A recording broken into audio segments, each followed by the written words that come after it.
आगे देखेंगे जो धमनियां हैं इनमें यानी धमनियों में कोई कपाट नहीं पाया जाता है। इनमें कपाट वाल रुधिर को रोकने के लिए इनमें कोई वाल नहीं पाए जाते हैं। कपाट नहीं में कपाट नहीं पाए जाते हैं। कपाट नहीं पाए जाते हैं और शिराओं में इनमें एक दिशीय कपाट पाए जाते हैं। इनमें एक दिशीय कपाट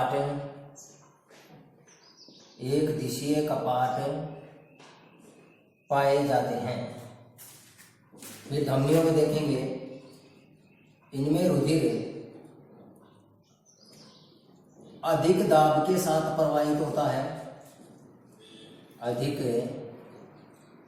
दाब के साथ इनमें रुधिर जो है यह अधिक दाब के साथ प्रवाहित होता है और इनमें रुधिर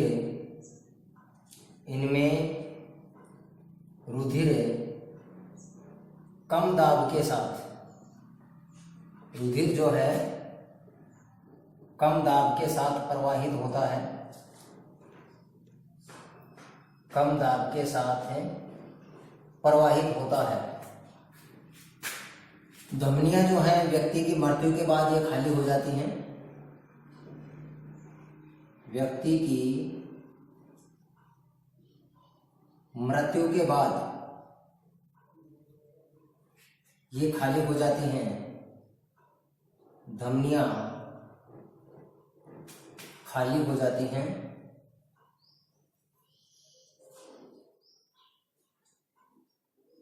धमनियां खाली हो जाती हैं और इनमें व्यक्ति की मृत्यु के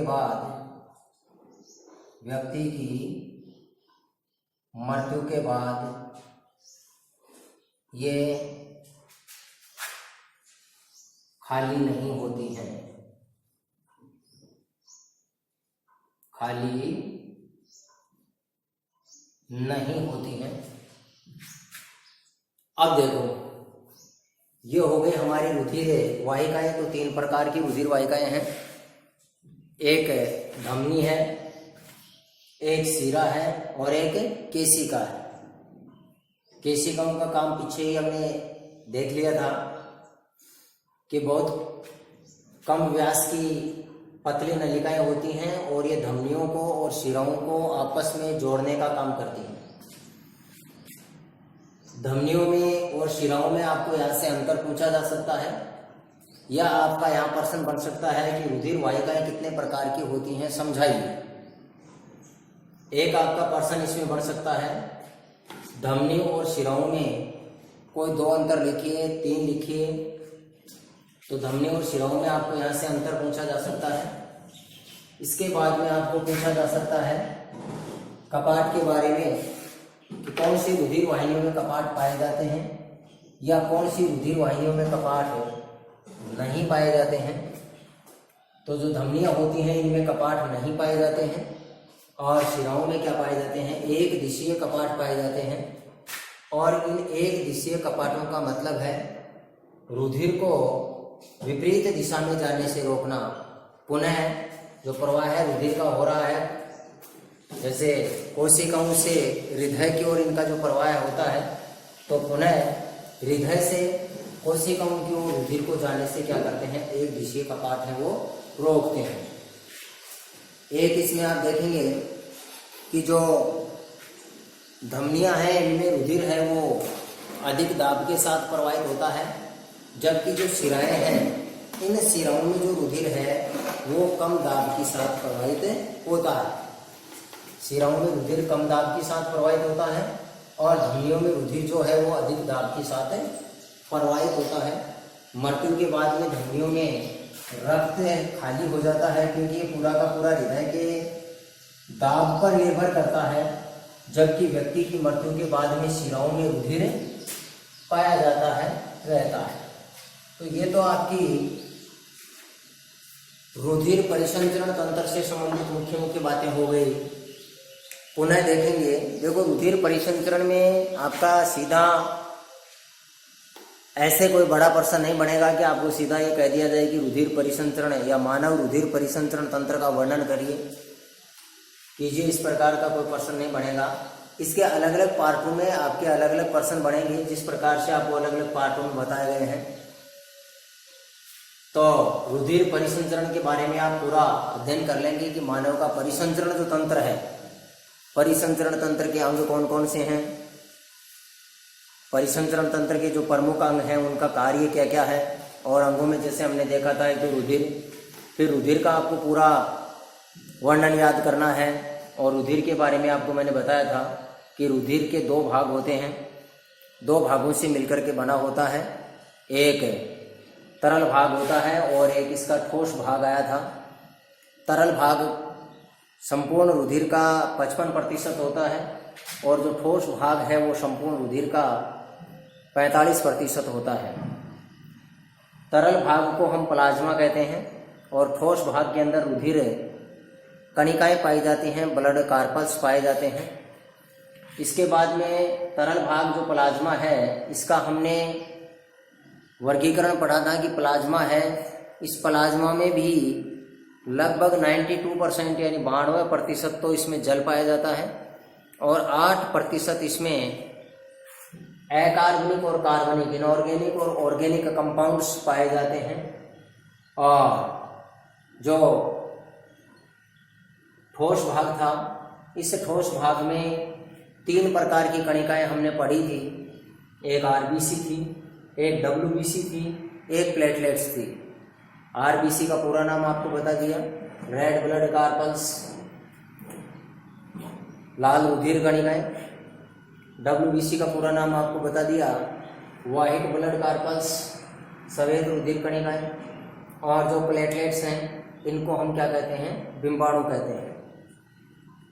इसी के साथ हमने देखा था कि आरबीसी का दूसरा नाम था इरिथ्रोसाइट, आरबीसी को इरिथ्रोसाइट भी कहते हैं, डब्ल्यूबीसी को हम ल्यूकोसाइट कहते हैं और जो प्लेटलेट्स थी इसको हम थ्रोम्बोसाइट कह रहे थे।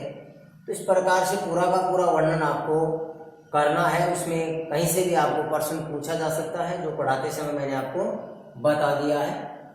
और अब हम थोड़ा सा देखो, इसमें हृदय से संबंधित कुछ वाहिकाएं होती हैं, हालांकि ये महत्वपूर्ण धमनियां हैं जो रक्त प्रवाह में काम में आती हैं।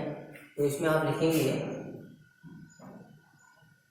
रक्त प्रवाह की महत्वपूर्ण धमनियां, रक्त प्रवाह की, रक्त प्रवाह की महत्वपूर्ण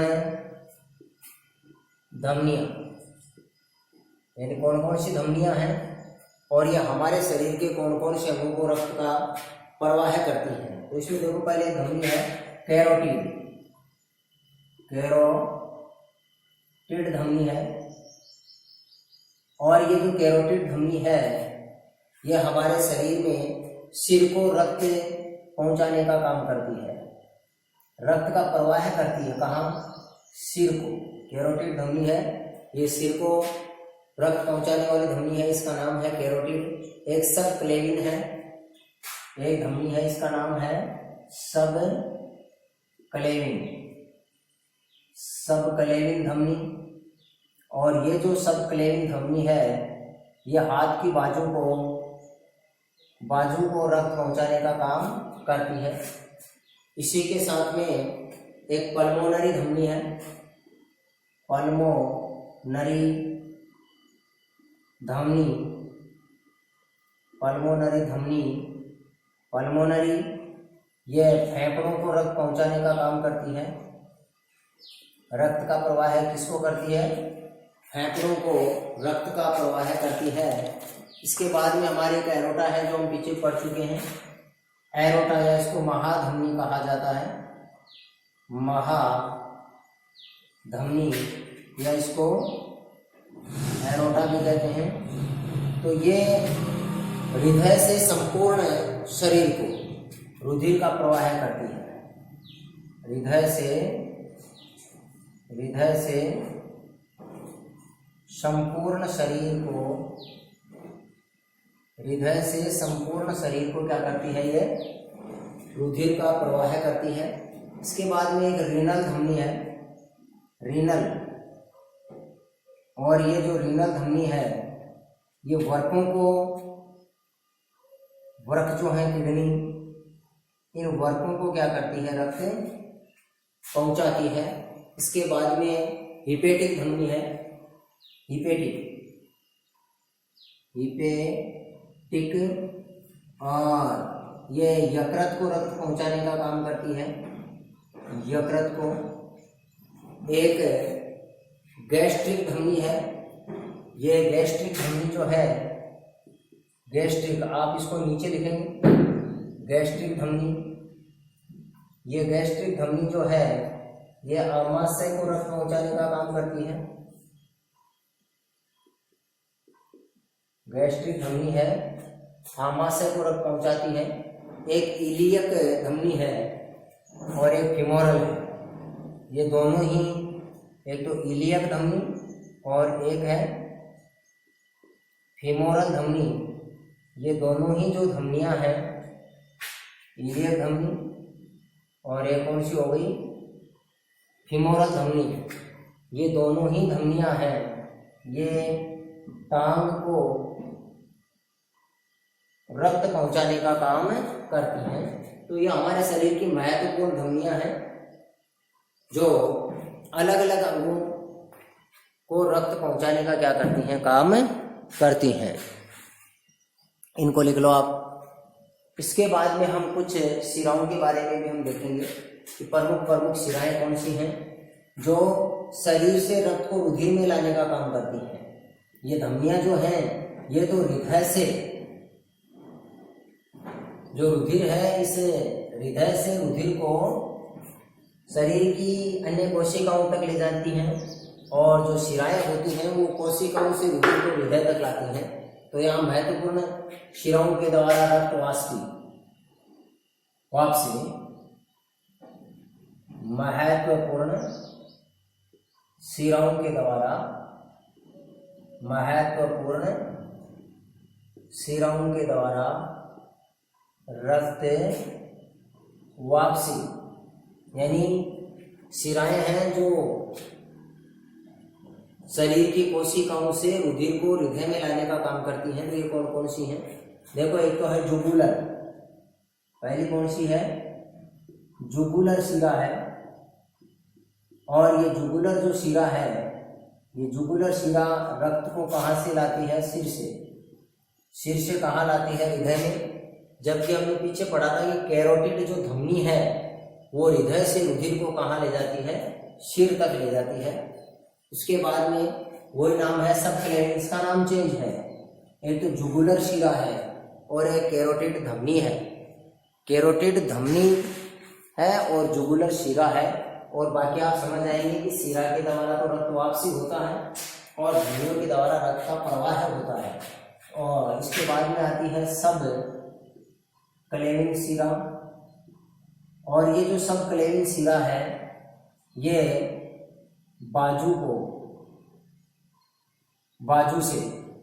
बाजू से रक्त को क्या करती है, हृदय में लाती है। एक ब्रेकियल शिरा है, कौन सी शिरा है, ब्रेकियल। और ये ब्रेकियल जो शिरा है ये हाथ से रक्त को रुधिर इसमें हृदय में लाती है। इसके बाद में एक हमारी पल्मोनरी है, पल्मोनरी शिरा है। और ये पल्मोनरी जो शिरा है ये फेफड़ों से रक्त को वापस लाती है हृदय में। ये कहाँ से लाती है पल्मोनरी, फेफड़ों से लाती है। एक है वेना केवा, और वेना केवा के बारे में मैंने आपको बताया था, इसका दूसरा नाम क्या है, हिंदी में इसको कहते हैं महाशिरा। वेना केवा को क्या कहते हैं, महाशिरा। और ये संपूर्ण शरीर से, ये क्या करती है, संपूर्ण शरीर से रुधिर को हृदय में लाने का काम करती है। इसी प्रकार से एक रीनल शिरा है। कौन सी शिरा है? रीनल शिरा। और ये रीनल शिरा जो है ये वर्कों से रुधिर को हृदय तक लाने का काम करती है। इसी प्रकार से एक हिपेटिक है और हिपेटिक और हिपेटिक जो शिरा है ये यकृत से रुधिर को लाती है। एक है इलियक है और एक फीमोरल है। इलियक जो शिरा है ये टांगों से रक्त को रुधिर में लाती है और एक जो है वो है फीमोरल जो शिरा है ये भी टांग से रुधिर को हृदय तक लाने का क्या करती है? काम करती है। तो इस प्रकार से ये महत्वपूर्ण शिराएं हैं हमारे शरीर की, जो शरीर के विभिन्न भागों से रुधिर को हृदय तक लाने का काम करती है।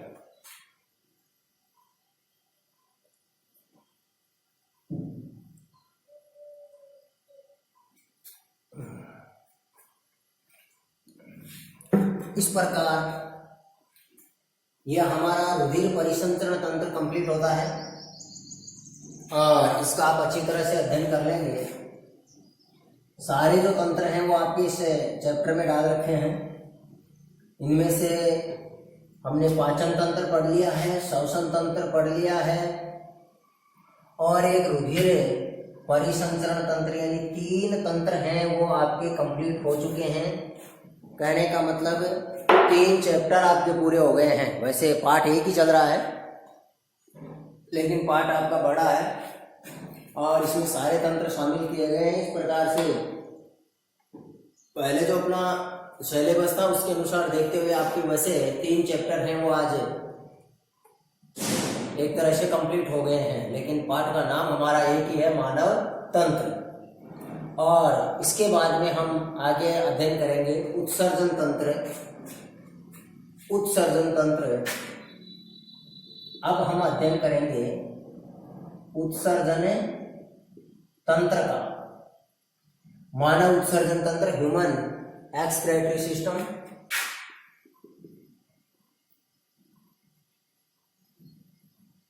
एक्सक्रीटरी सिस्टम के बारे में हम क्या करेंगे? अध्ययन करेंगे ह्यूमन एक्सक्रीटरी सिस्टम, मानव श्वसन, ये मानव उत्सर्जन तंत्र के बारे में हम अध्ययन करेंगे। और इस उत्सर्जन तंत्र में हम पढ़ेंगे कि हमारे शरीर में कौन कौन से अपशिष्ट पदार्थ बनते हैं और ये अपशिष्ट पदार्थ जो हैं ये किस प्रकार से कौन कौन से अंगों के द्वारा हमारे शरीर से बाहर निकाले जाते हैं। पहले जैसे हमने पढ़ा था कि भोजन का पाचन था, उसमें मुख्य मुख्य तत्वों का अवशोषण किया जाता है और बाकी जो बेकार तत्व होते हैं जो हमारे शरीर के लिए कोई काम के नहीं होते हैं उनको शरीर से बाहर निकालना पड़ता है। आंतों के द्वारा भी, आंत भी मल त्याग का काम कर रही थी, बड़ी आंत के द्वारा जो अवशिष्ट पदार्थ बचा हुआ था। उसी प्रकार से श्वसन तंत्र में भी हमने देखा था कि कार्बन डाइऑक्साइड है जो शरीर में कोई काम की नहीं है, उसको फेफड़ों के द्वारा वापस निकाला जा रहा था। इसी प्रकार से आज हम इसमें हमारे शरीर में कौन कौन से प्रमुख अपशिष्ट पदार्थ बनते हैं उत्सर्जन करने योग्य, और उनका उत्सर्जन है वो शरीर से बाहर किस प्रकार से किया जाता है। तो शरीर से अपशिष्ट पदार्थों को बाहर निकालने की जो व्यवस्था है देखेंगे। क्या शरीर से अपशिष्ट पदार्थों को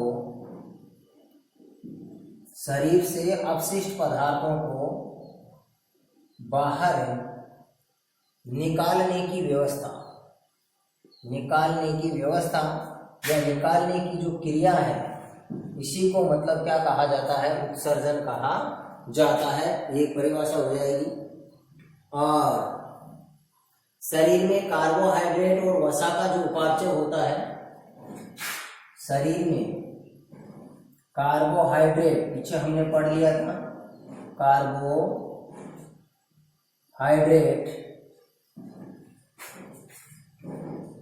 तो शरीर में कार्बोहाइड्रेट तथा वसा के उपापचय से जो मेटाबॉलिक क्रियाएं होती हैं, उपापचय होता है, इनका ऑक्सीकरण होता है।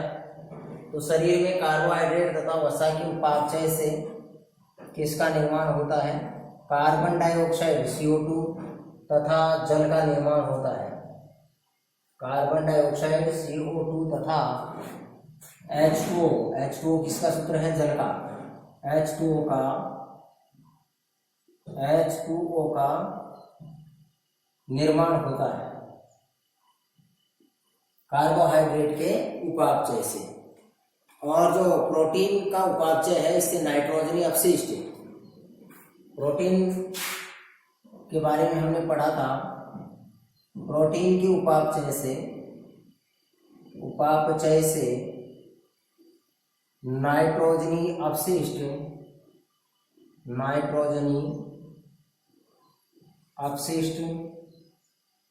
और ये नाइट्रोजनी अपशिष्ट देखेंगे कोष्टक में यूरिया, यूरिक अम्ल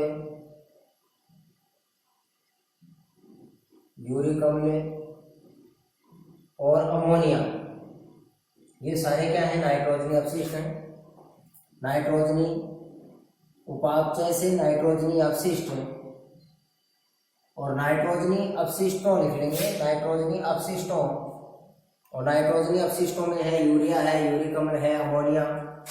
इनका क्या होगा? निर्माण होता है।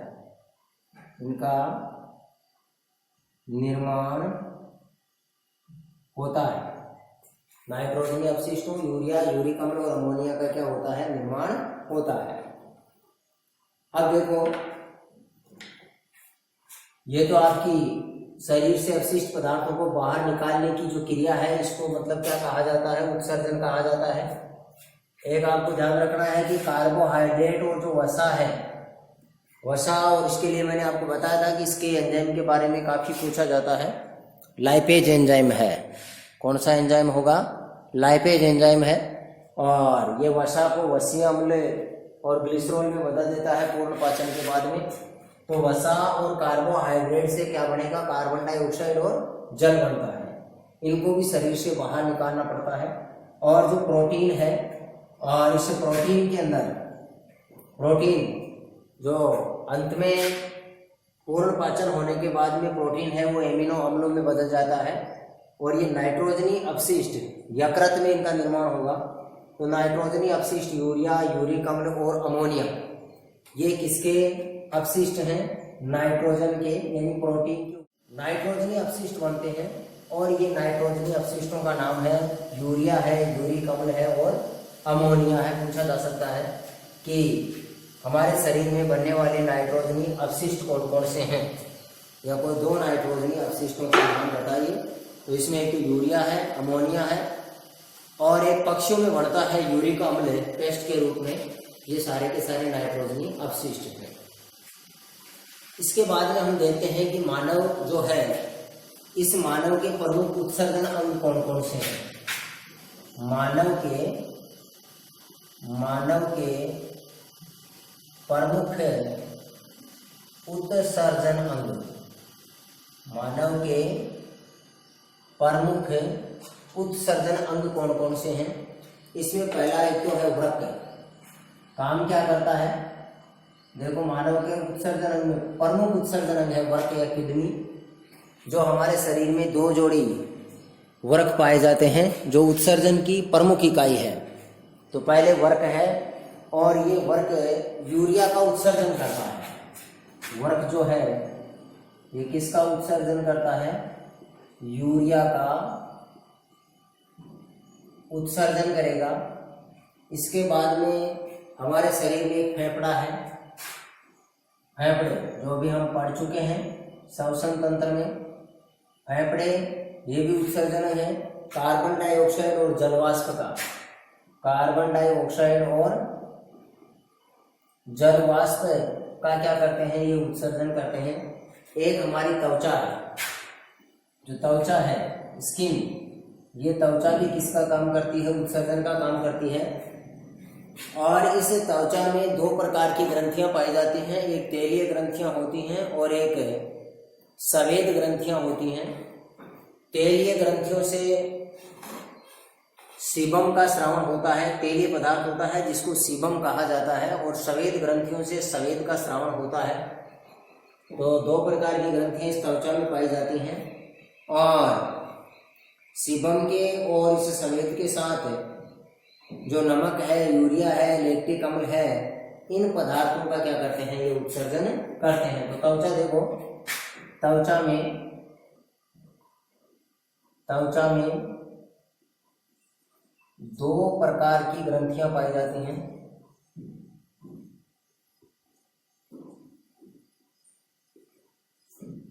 त्वचा में दो प्रकार की ग्रंथियां पाई जाती हैं।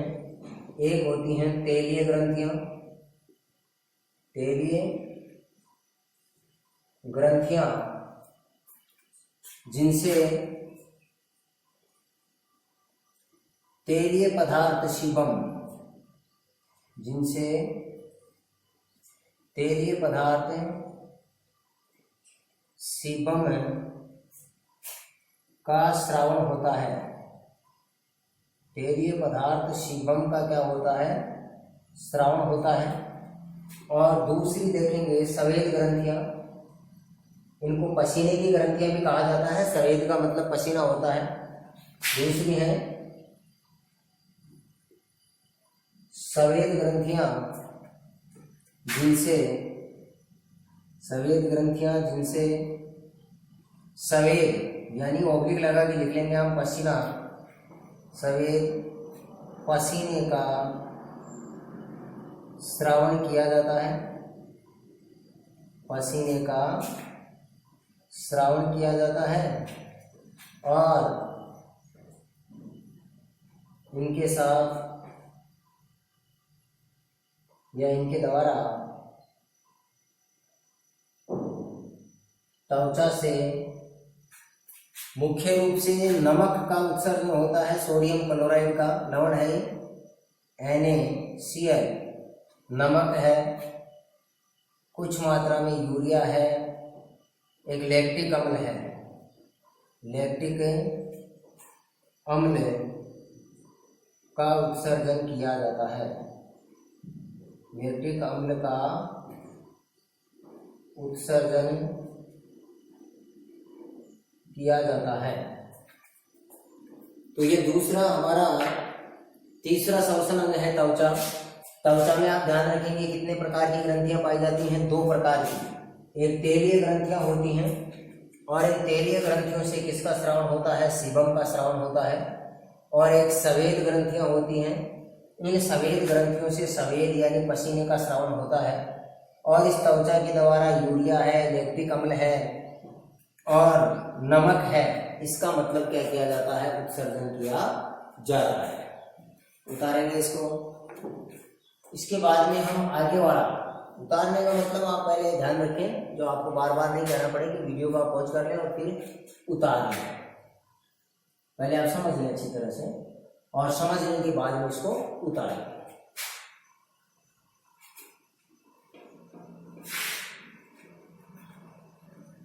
साथ साथ नहीं उतारें, क्योंकि अगर आप साथ साथ उतारोगे तो नहीं तो आपको समझ में आएगा और नहीं आप उतार पाएंगे, क्योंकि मैं थोड़ा फिर तेज भी लिखता हूँ और वैसे बहुत कम स्पीड कर रखी है।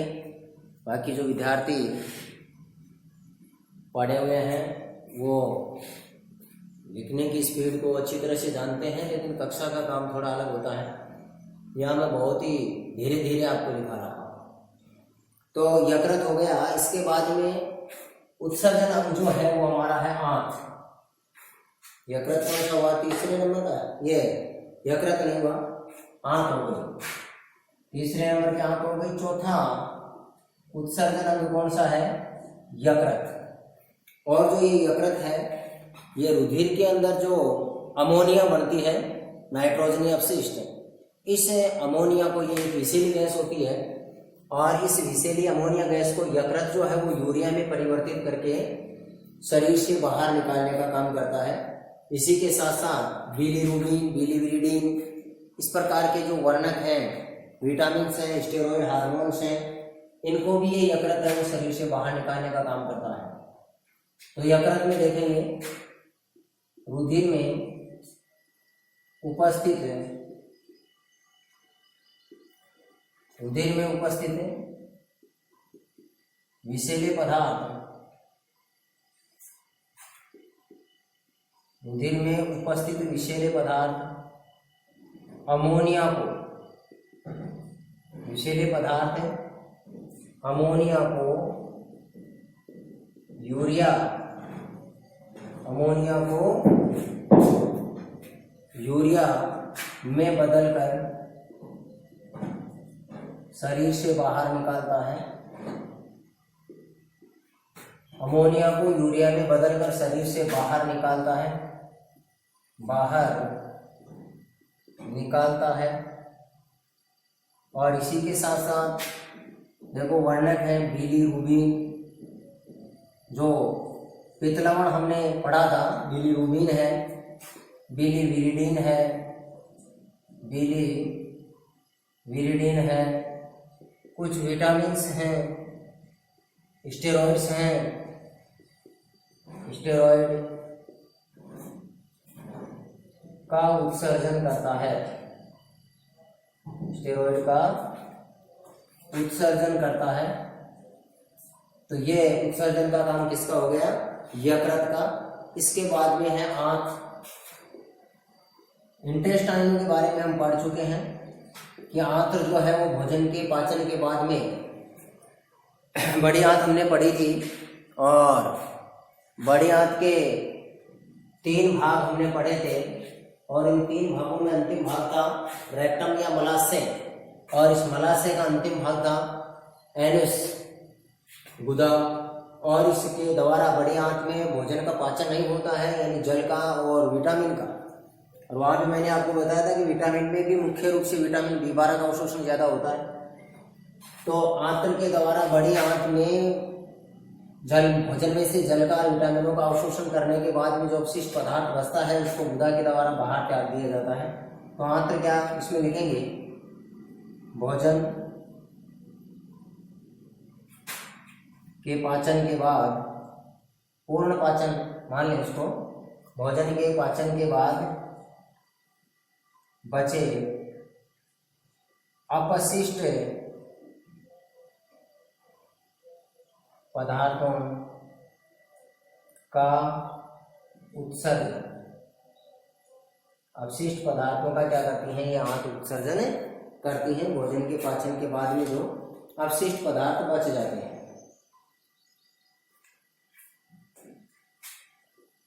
तो ये हो गया हमारा यकृत और आंत। तो ये तो हमारे मानव के क्या है? प्रमुख उत्सर्जन अंग। तो इनको उतारेंगे, इसके बाद में चलते हैं। देखो ये उत्सर्जन अंग हो गए मुख्य मुख्य। इसके बाद में आप हेडिंग डालेंगे उत्सर्जन तंत्र, उत्सर्जन एक्सक्रीटरी सिस्टम, उत्सर्जन तंत्र। और उत्सर्जन तंत्र में परिभाषा आएगी कि शरीर में जो नाइट्रोजनी अपशिष्ट हैं, इन्हें मुख्य रूप से उत्सर्जन तंत्र में नाइट्रोजनी अपशिष्टों का ही निष्कासन किया जाएगा। तो शरीर में नाइट्रोजनी अपशिष्टों के उत्सर्जन हेतु एक विशेष तंत्र की आवश्यकता होती है, जिसको उत्सर्जन तंत्र कहा जाता है। या लिखेंगे आप, शरीर में नाइट्रोजन के अपशिष्टों को बाहर निकालने के लिए, बाहर निकालने के लिए एक विशेष प्रकार के तंत्र, बाहर निकालने के लिए विशेष प्रकार के तंत्र को उत्सर्जन तंत्र कहते हैं। तंत्र को उत्सर्जन तंत्र कहते हैं। ये किसकी परिभाषा हो जाएगी? उत्सर्जन तंत्र की क्या हो जाएगी, परिभाषा हो जाएगी। और उत्सर्जन तंत्र की अगर मुख्य इकाई की बात करें तो किडनी है उत्सर्जन तंत्र की मुख्य इकाई। और वैसे वृक्क की मुख्य इकाई है वो आगे आएगी वर्काणु या नेफ्रॉन। तो उत्सर्जन तंत्र की मुख्य इकाई, उत्सर्जन तंत्र की मुख्य इकाई यानी मूत्र निर्माण का जो काम है वो वृक्कों में होता है, किडनी में। तो उत्सर्जन तंत्र की मुख्य इकाई वृक्क कौन से हैं, वृक्क हैं, किडनी वृक्क है। ये उत्सर्जन तंत्र की क्या है, मुख्य इकाई है। लिखें इसको।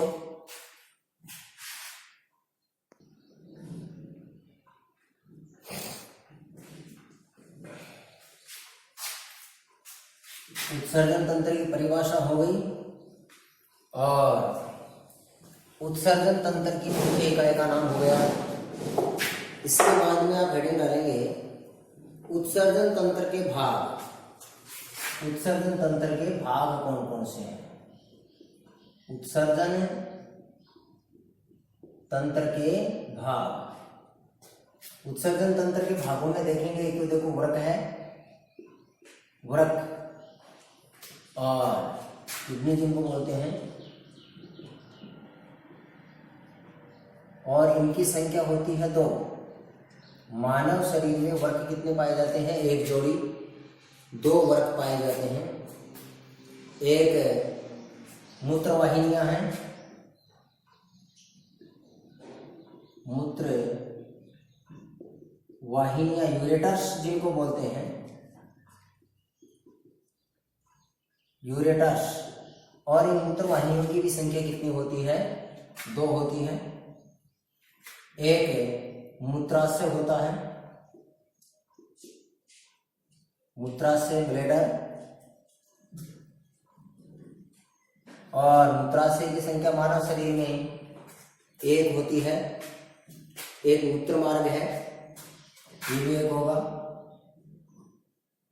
यह उत्सर्जन तंत्र के अंग या भाग, इनको आप उत्सर्जन तंत्र के अंग भी कह सकते हो और भाग भी कह सकते हो। यह कौन सा रहेगा? मूत्र मार्ग, यूरेथ्रा।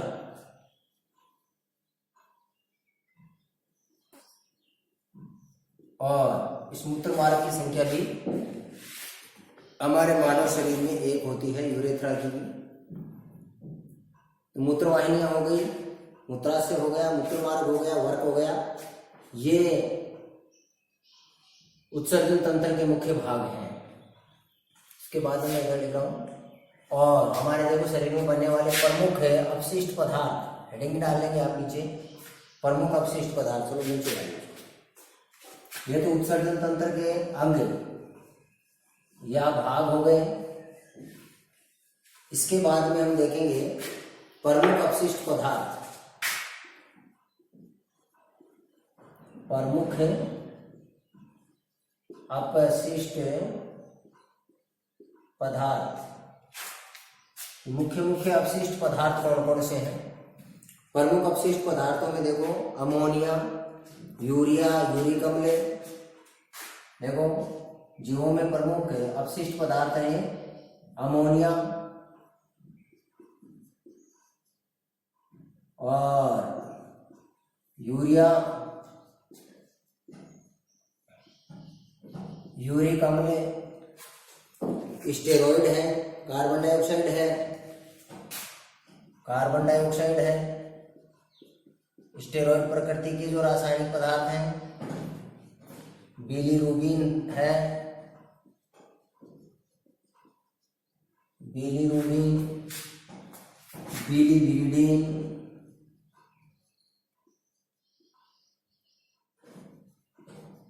बिलीरुबिन है, बिलीविरिडीन है, जलवाष्प है, जलवाष्प है।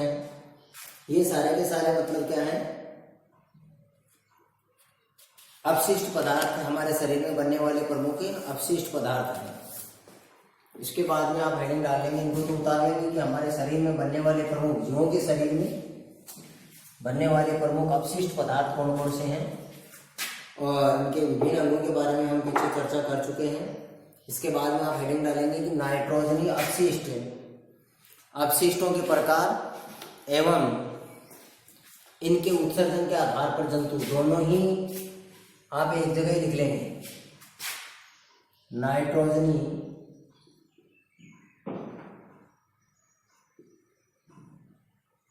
अपशिष्टों के प्रकार, नाइट्रोजनी अपशिष्टों के प्रकार एवं इनके उत्सर्जन के आधार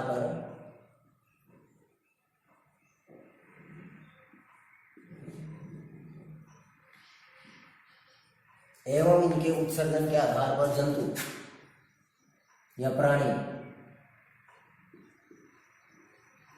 यानी नाइट्रोजनी अपशिष्टों के प्रकार कौन कौन से हैं, तो इसी प्रकार के हैं। नाइट्रोजनी अपशिष्टों के प्रकार और इन अपशिष्टों के उत्सर्जन के आधार पर जो प्राणी हैं वो भी 3 प्रकार के हैं, और ये नाइट्रोजनी अपशिष्ट हैं वो भी 3 प्रकार के हैं। एक नाइट्रोजन का अपशिष्ट है अमोनिया, एक कौन सा है, अमोनिया है, दूसरा यूरिया है,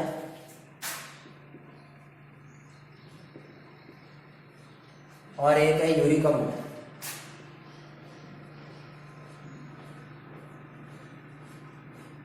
नाइट्रोजन अपशिष्ट कौन सा है, एक यूरिक अम्ल है।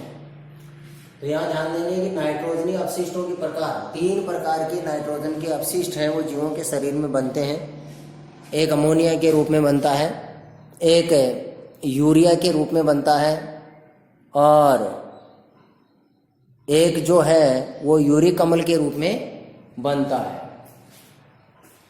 3 प्रकार के ये नाइट्रोजन के अपशिष्ट बनते हैं। अब देखेंगे हम सबसे पहले अमोनिया, और अमोनिया में देखेंगे कि अमोनिया को शरीर से बाहर निकालने के लिए, अमोनिया को शरीर से बाहर निकालने के लिए सबसे ज्यादा जल की आवश्यकता होती है। यूरिया को शरीर से बाहर निकालने के लिए सामान्य जल की आवश्यकता होती है। और जिन प्राणियों के शरीर में जल बहुत ही कम होता है वो अपने शरीर से नाइट्रोजनी अपशिष्ट को यूरिक अम्ल के रूप में बाहर निकालते हैं। तो इसमें देखेंगे अमोनिया को यहाँ लिखेंगे कि शरीर से बाहर निकालने के लिए, शरीर से बाहर निकालने के लिए अत्यधिक जल की आवश्यकता, अत्यधिक जल की आवश्यकता, बहुत अधिक जल की क्या होती है, आवश्यकता। इसमें लिखेंगे शरीर से बाहर निकालने के लिए, शरीर से बाहर निकालने के लिए सामान्य जल की आवश्यकता, यानी न ज्यादा और न कम, सामान्य जल की आवश्यकता। और इसमें लिखेंगे शरीर से बाहर निकालने के लिए किसको, यूरिक अम्ल, शरीर से बाहर निकालने के लिए अत्यंत कम जल की आवश्यकता।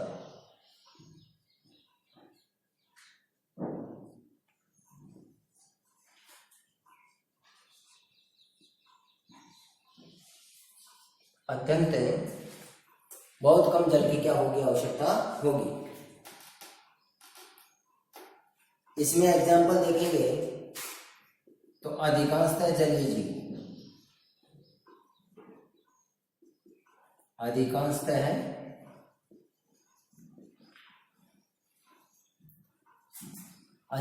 है, इसमें एग्जाम्पलों में आएंगे कौन से आएंगे, अधिकांशतः जलीय जीव आएंगे, जैसे उभयचर हैं, अस्थिर मछलियां हैं,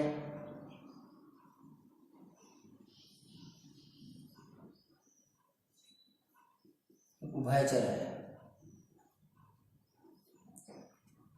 और जो यूरिया के रूप में इसका उत्सर्जन करते हैं नाइट्रोजन का, ये स्थलचर होते हैं, समुद्री मछली है, मानव है। इसमें एग्जाम्पल आप देखेंगे, एक तो स्थलचर, एक समुद्री जो मछलियां हैं,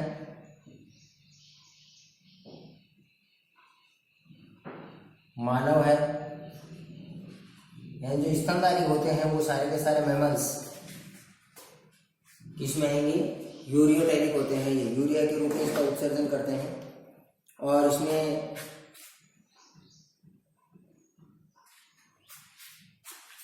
एग्जाम्पल देखेंगे यहाँ सरीसृप, कीट, पक्षी, ये अपने शरीर में से नाइट्रोजनी अपशिष्टों को यूरिक अम्ल के रूप में बाहर निकालते हैं।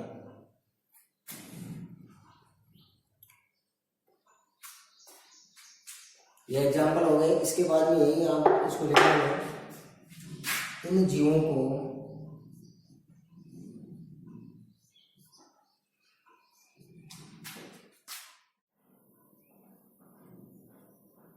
अमोनिया उत्सर्जी या अमोनिया टेलिक कहते हैं।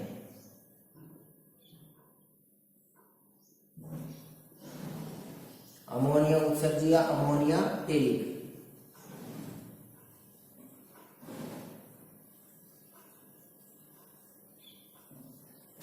अमोनिया टेलिक कहते हैं। इसमें लिखेंगे जो यूरिया वाला है, इन जीवों को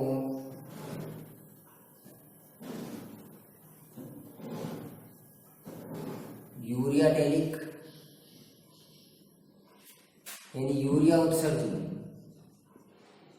यूरिया उत्सर्जी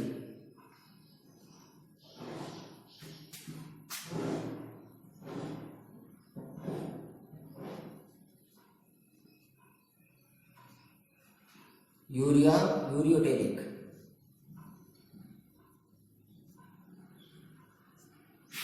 इनको क्या कहेंगे, यूरिया या यूरियोटेलिक कहेंगे।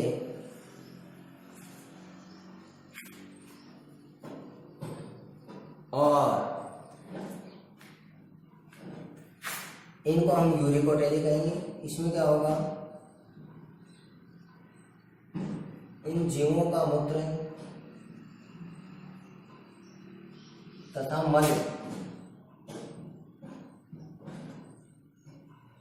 मूत्र तथा मल एक पेस्ट के रूप में होता है।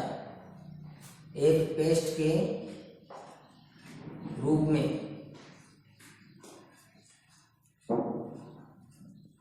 एक पेस्ट के रूप में होता है। और इन्हें क्या कहेंगे, यूरिकोटेलिक। क्या कहा जाएगा, यूरिकोटेलिक कहा जाएगा।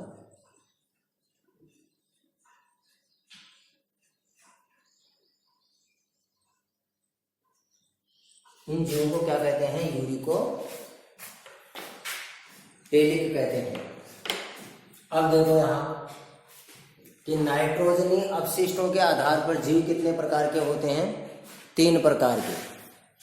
एक अमोनिया उत्सर्गी होते हैं, एक यूरिया उत्सर्गी होते हैं और एक यूरिक अम्ल उत्सर्गी होते हैं।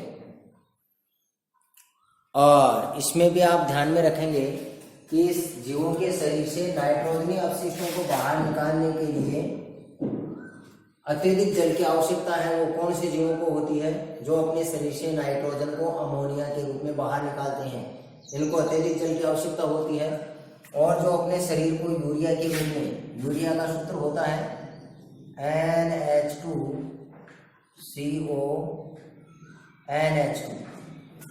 तो जो जीव नाइट्रोजनी अपशिष्टों को यूरिया के रूप में बाहर निकालते हैं, उनको सामान्य जल की आवश्यकता होती है।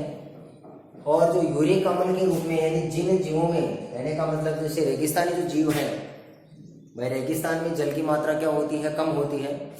तो जो रेगिस्तानी जीव हैं, ये रेगिस्तानी जीव नाइट्रोजनी अपशिष्टों को किसके रूप में बाहर निकालते हैं? एक पेस्ट के रूप में बाहर निकालते हैं, यूरिक अम्ल के रूप में बाहर निकालते हैं। इनको बहुत ही कम क्या होती है? जल की आवश्यकता होती है। एक आपको इनके एग्जाम्पल याद रखने हैं। एक तो जलीय जीव हैं, उभयचर हैं और अस्थिर मछली। ये सारे के सारे अमोनिया टेलिक होते हैं, यानी अपने शरीर में से नाइट्रोजनी अपशिष्टों को अमोनिया के रूप में बाहर निकालते हैं। इसमें स्थलचर हैं। मुख्य रूप से मानव के बारे में आपको ध्यान रखना है कि जो मानव है वो नाइट्रोजनी अपशिष्टों के उत्सर्जन के आधार पर किस प्रकार का प्राणी है? तो ये यूरिया टेलिक है, यानी नाइट्रोजनी अपशिष्टों को यूरिया में बदल करके, यकृत इनको यूरिया में चेंज करता है और यूरिया में बदल करके शरीर से बाहर निकालता है। और यूरिक अम्ल में आप देखेंगे तो सरीसृप है और ये कीट, पक्षी, सरीसृप रेप्टिलिया वर्ग के प्राणी और ये एविज वर्ग के जो प्राणी हैं ये सारे के सारे यूरिकोटेलिक होते हैं। तो यहाँ एक तो यूरिकोटेलिक की परिभाषा हो गई, यूरिया टेलिक की परिभाषा, और अमोनिया टेलिक किसे कहते हैं इनकी परिभाषा भी आपको पूछी जाएगी। अमोनिया उत्सर्जनीय अमोनिया टेलिक किसे कहते हैं? तो आपको सीधी सी परिभाषा बतानी है कि ऐसे जीव जो अपने नाइट्रोजनी अपशिष्टों को अमोनिया के रूप में उत्सर्जित करते हैं, क्योंकि ये नाइट्रोजनी अपशिष्ट ही हैं। ऐसे जीव जो अपने नाइट्रोजनी अपशिष्टों को अमोनिया के रूप में उत्सर्जित करते हैं उन्हें क्या कहते हैं? अमोनिया टेलिक कहेंगे। और ऐसे जीव जो नाइट्रोजनी अपशिष्टों को यूरिया के रूप में शरीर से बाहर निकालते हैं उनको यूरियोटेलिक कहते हैं। और जो जीव नाइट्रोजनी अपशिष्टों को अपने शरीर से बाहर यूरिक अम्ल के रूप में निकालते हैं उनको यूरिकोटेलिक कहा जाता है। तो ये थे नाइट्रोजनी अपशिष्टों के आधार पर जीवों के प्रकार और कौन से नाइट्रोजन के अपशिष्ट का कौन सा जीव है वो किस प्रकार से उसका उत्सर्जन करता है। नेक्स्ट, अब हम बात करेंगे मानव उत्सर्जन तंत्र की। तो हेडिंग डाल लें, मानव उत्सर्जन तंत्र। ये तो सामान्य जीवों के उत्सर्जन की बात हमने की है कि सामान्य जीवन में या जीवों में किस प्रकार का उत्सर्जन पाया जाता है, कौन कौन से पदार्थों को बाहर निकालते हैं, ये सारा काम हमने देखा है। और अब हम बात करेंगे मानव उत्सर्जन तंत्र की। और मानव उत्सर्जन तंत्र में भी सबसे पहले हम बात करेंगे वर्कों की, कि सबसे पहले घटक हमने उत्सर्जन तंत्र के घटक पढ़े थे, वर्क पढ़े थे, मूत्रवाहिनी पढ़ी थी, मूत्राशय पढ़ा था और मूत्र मार्ग पढ़ा था। ये हमारे उत्सर्जन तंत्र के प्रमुख घटक थे। इसमें सबसे पहले हम बात किसकी करते हैं? वर्क करें, या इसको गुर्दा भी कहा जाता है। नंबर 1 पर कौन आएगा? वृक्क, या इन वर्कों को क्या कहा जाता है? गुर्दे। किडनी की हम क्या करेंगे यहाँ बात करेंगे। देखें,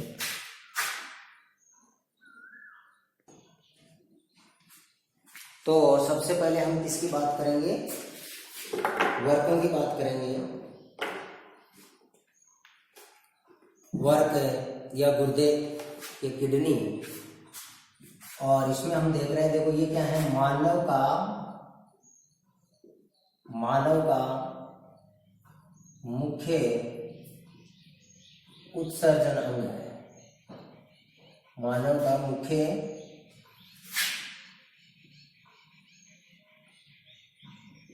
उत्सर्जन अंग है वर्क।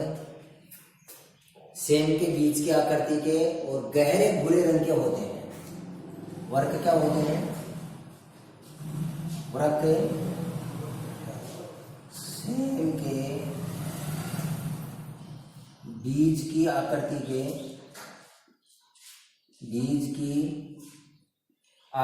के गहरे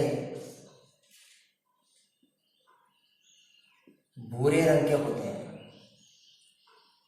सेम की बीज की आकृति के होंगे और कैसे होंगे? गहरे भूरे रंग के होते हैं। और ये जो वर्क हैं ये हमारे शरीर में आमाशय के नीचे जो एब्डोमेन होती है उदर गुहा, आमाशय के नीचे उदर गुहा में कशेरुक दंड के दोनों ओर पीठ की तरफ होते हैं। कशेरुक दंड के दोनों तरफ हैं, वो रीढ़ की हड्डी की ओर पाए जाते हैं, पीठ की ओर पाए जाते हैं। तो इसमें देखेंगे वृक्क आमाशय के नीचे, आमाशय के नीचे उदर गुहा में, उदर गुहा में कशेरुक दंड, या इसको हम कह सकते हैं रीढ़ की हड्डी, उदर गुहा में रीढ़ की हड्डी के, रीढ़ की हड्डी के दोनों तरफ पीठ या पृष्ठ भाग की ओर पाए जाते हैं, पृष्ठ भाग की ओर पाए जाते हैं, पृष्ठ भाग की ओर पाए जाते हैं। ये हमारे शरीर में इनकी स्थिति हो गई। एक वृक्क की जो मध्य सतह होती है उसके ऊपर एक खांच पाया जाता है, गड्ढा, जिसको हाइलम कहते हैं। वृक्क की मध्य सतह पर, वृक्क की मध्य सतह पर एक खांच पाई जाती है, एक खांच या गड्ढा पाई जाती है, जिसे हाइलम,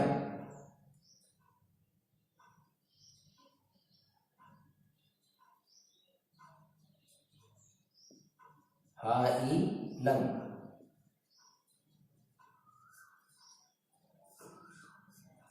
जिसे क्या कहते हैं, हाइलम कहते हैं।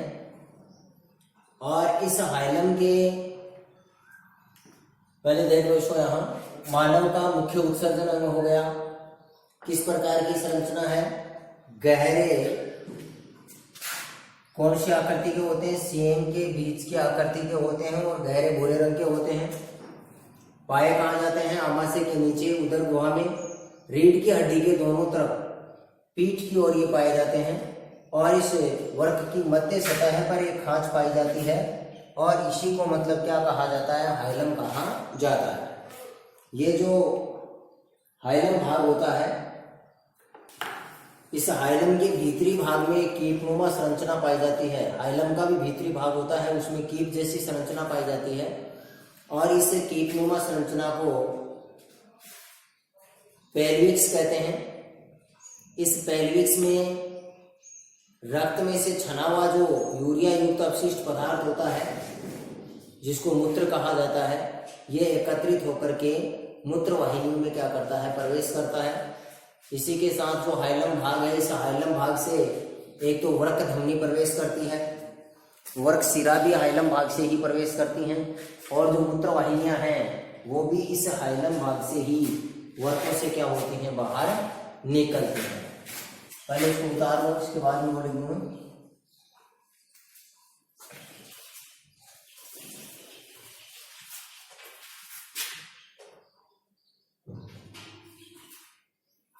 तो देखो आगे, हाइलम का जो भीतरी भाग है, हाइलम के भीतरी भाग में एक कीपनुमा संरचना पाई जाती है। भीतरी भाग में कीपनुमा संरचना पाई जाती है, कीपनुमा संरचना पाई जाती है, जिसे वृक्क श्रोणी, जिसे वृक्क श्रोणी या पेल्विक्स कहते हैं। पेल्विस भी कहते हैं इसको, वृक्क श्रोणी भी कहते हैं। वृक्क श्रोणी या पेल्विस,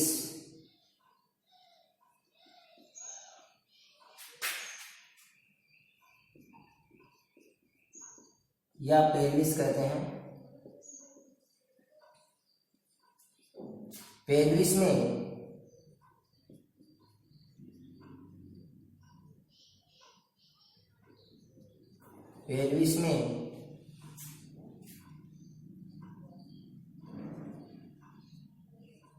रुधिर से छना हुआ यूरिया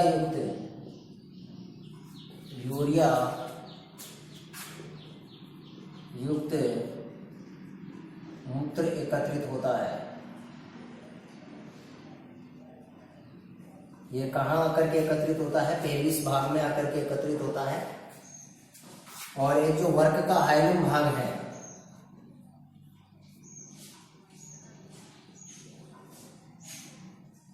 वृक्क के हाइलम भाग से वृक्क धमनी, वर्कशिरा तथा मूत्र वाहिनियां,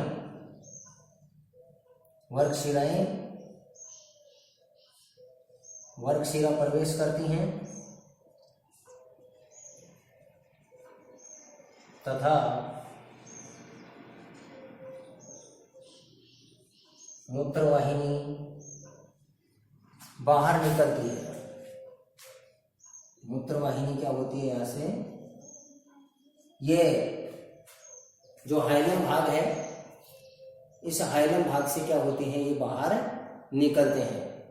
मूत्र नलिकाएं हैं, तंत्रिकाएं हैं, रक्त वाहिनियां हैं, ये रक्त में प्रवेश करती हैं। मूत्र वाहिनियां हैं, वो इस हाइलम भाग से क्या होती हैं? बाहर निकलती हैं। इसके बाद में देखेंगे, एक तो आपको याद ध्यान रखना है वृक्क श्रोणी के बारे में,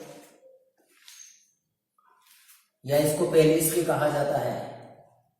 वृक्क श्रोणी या वृक्क श्रोणी को क्या कहा जाता है? पेल्विस कहा जाता है। किसे कहते हैं? कि हाइलम के अंदर का जो कीटनुमा भाग है। हाइलम तो क्या है? वर्क की मध्य सतह पर जो एक खांचनुमा गड्ढा पाया जाता है, खांच पाई जाती है, वो तो हाइलम है। और इस हाइलम के अंदर का कीटनुमा जो संरचना होती है, उसको मतलब वृक्क श्रोणी या पेल्विस कहा जाता है। और इस पेल्विस में जो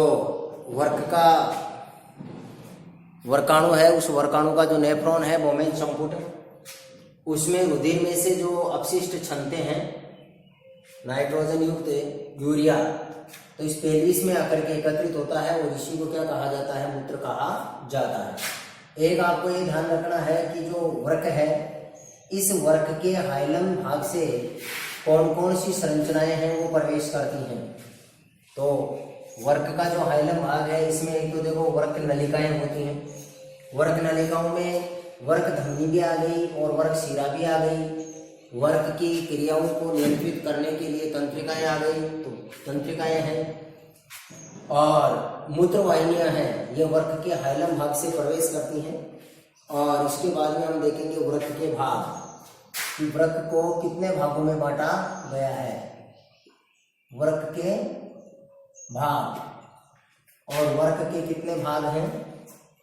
वृक्क को 2 भागों में बांटा गया है। एक इसका बाहरी भाग होता है और एक इसका भीतरी भाग होता है।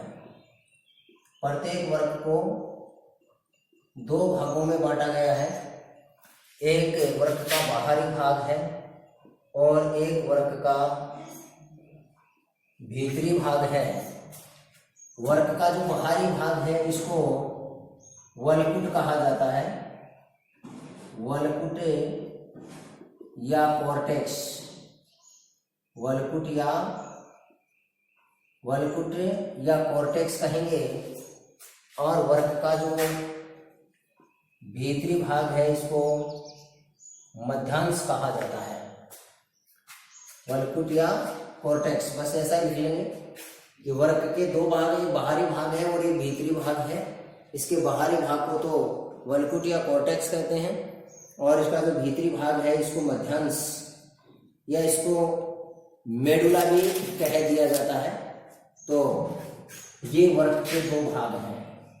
तो ये मानव का उत्सर्जन तंत्र था। और एक हमने ये छोड़ दिया है अभी उत्सर्जन तंत्र का चित्र आपको बनाना था पहले।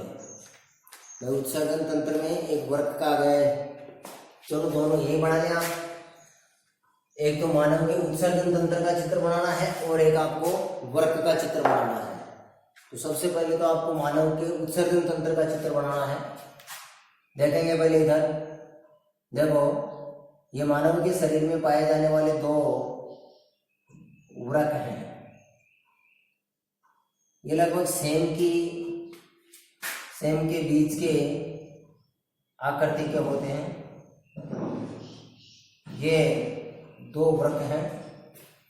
इन वृक्कों के ऊपर एक ग्रंथि पाई जाती है, जो आगे हम अभी अंतःस्रावी तंत्र जो आ रहा है उसमें हम पढ़ेंगे।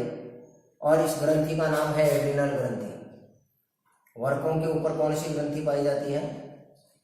एड्रिनल ग्रंथि पाई जाती है। और इस एड्रिनल ग्रंथि को अधिवृक्क ग्रंथि भी कहते हैं। अधि का मतलब होता है ऊपर। अधि का मतलब क्या होता है? ऊपर। तो एड्रिनल जो ग्रंथि है इसको अधिवृक्क ग्रंथि क्यों कहते हैं? क्योंकि ये वृक्कों के ऊपर स्थित होती है, इसलिए इसको क्या कहा जाता है? अधिवृक्क ग्रंथि कहा जाता है। ये अंदर 10वां भाग है, ये हाइलम है। और इस हाइलम से देखो, एक तो इसके अंदर वृक्क शिरा और एक वृक्क धमनी दोनों प्रवेश करेंगी इस हाइलम भाग में।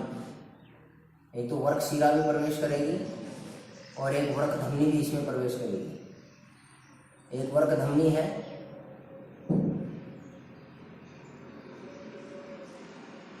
और एक इसी के साथ हम बना लेते हैं वृक्क शिरा। दोनों वर्गों में हम प्रवेश करवा देंगे।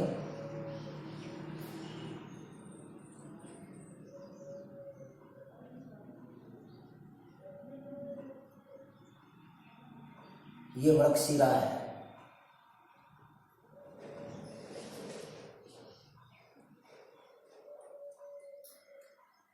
इधर वाले वर्ग में भी प्रवेश करेगी और इसमें भी, और ये वृक्क धमनी है, ये दोनों में प्रवेश करेगी।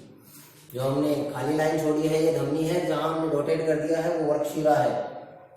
इसको ये वृक्क शिरा, ये तो वृक्क शिरा हो गई, ये वृक्क धमनी जिसको हम रीनल धमनी और रीनल शिरा के नाम से भी जानते हैं। ये महाशिरा और महाधमनियां हैं। इसके बाद में देखो, एक है यहाँ मूत्राशय, यहाँ तक रहने देते हैं इसको।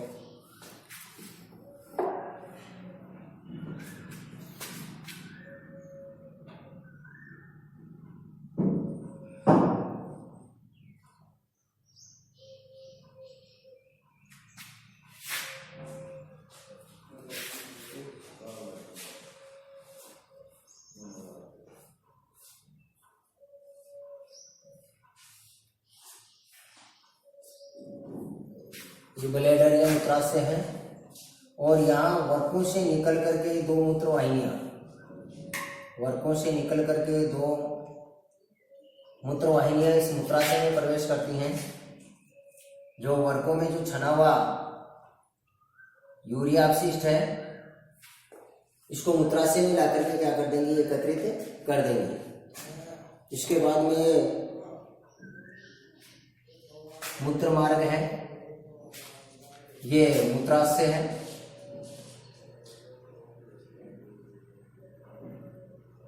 ये वृक्क हो जाएंगे दोनों ही। एक दायां वृक्क है और एक बायां वृक्क है। ये दायां वृक्क है और एक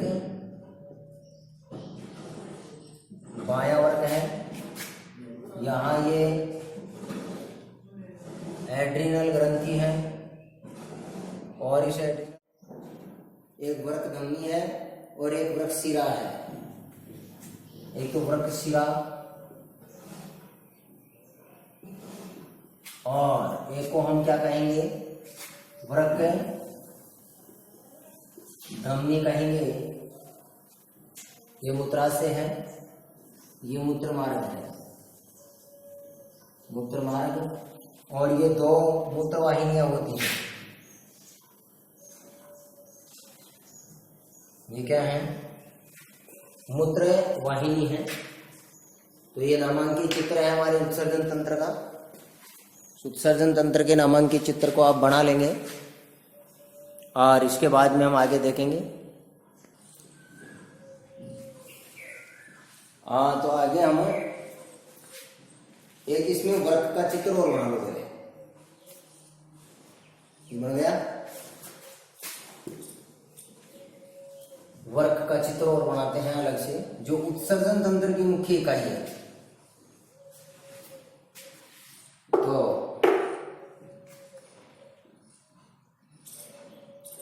वर्क का चित्र देखें।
ये वृक्क का हाइलम भाग है और इस हाइलम भाग में ये इसका पेल्विस या वृक्क श्रोणी है और ये पेल्विस या जो वृक्क श्रोणी है ये आगे मूत्रवाहिनी के रूप में बाहर खुलेगी। ये इसका मध्यांश भाग है।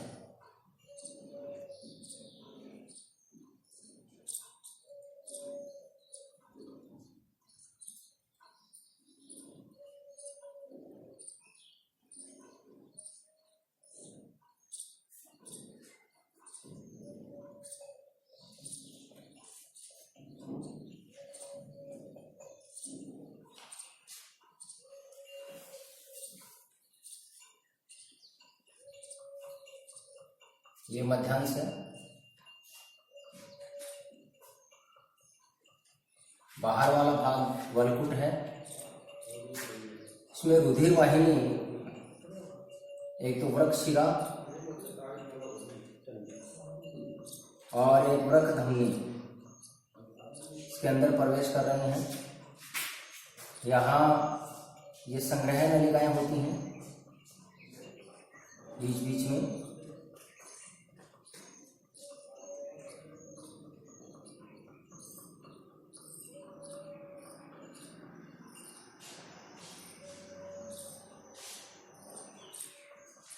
ये संग्रह नलिकाएं हैं।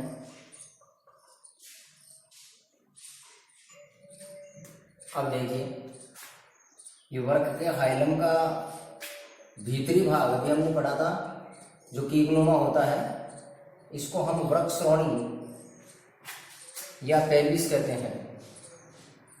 वृक्क श्रोणी या पेल्विस। एक इस हाइलम भाग से वृक्क शिरा प्रवेश करती है। वृक्क शिरा, ये वृक्क धमनी,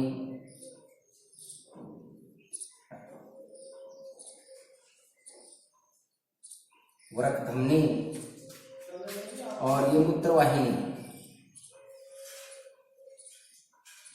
मूत्र वाहिनी है। इसका बाहर का भाग जो है वो वलकुट है।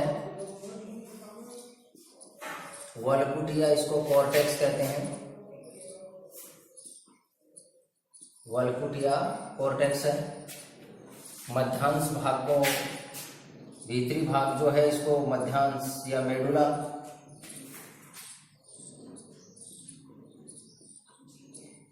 मध्यांश भाग को मेडुला कहते हैं। ये यूरेटर है। तो ये वृक्क का नामांकित चित्र आप बनाएंगे तो उत्सर्जन तंत्र का नामांकित चित्र आपका हो गया है और एक वृक्क का नामांकित चित्र आपका हो गया है।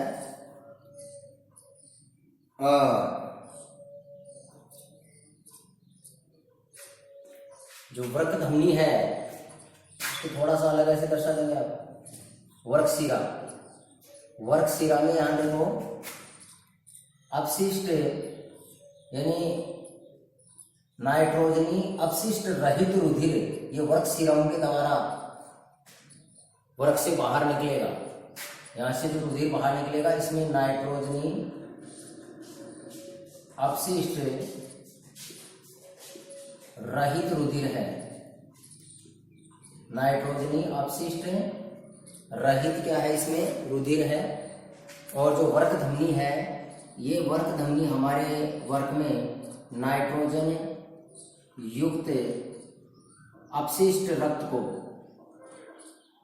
नाइट्रोजन युक्त अपशिष्ट रक्त को किसमें प्रवेश करवाती हैं, वर्क में प्रवेश करवाती हैं। जिसके बाद में ये वर्क धमनियां हैं ये आगे जाकर के छोटी छोटी पतली नलिकाओं में विभक्त होकर के केशिका गुच्छ बनाएगी जिसको हम ग्लोमेरुलस कहते हैं।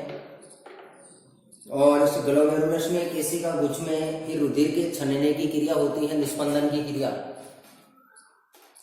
और उस निस्पंदन में फिर नाइट्रोजन युक्त जो पदार्थ हैं वो छन जाते हैं और शुद्ध रुधिर जो है वो वर्क शिराओं के द्वारा पुनः हमारे शरीर के अंदर पंप कर दिया जाता है। इसके बाद में आप नेक्स्ट लाइन में लिखेंगे, इसका चित्र बनाए पहले, वीडियो को पॉज करें।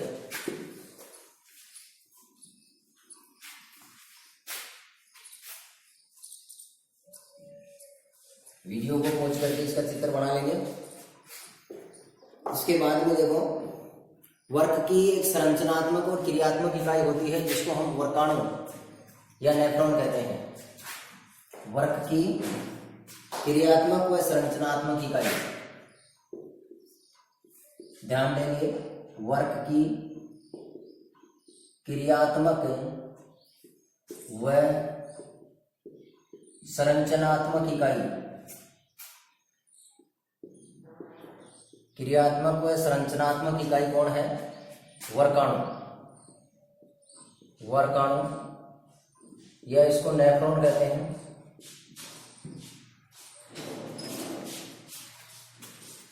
नेफ्रॉन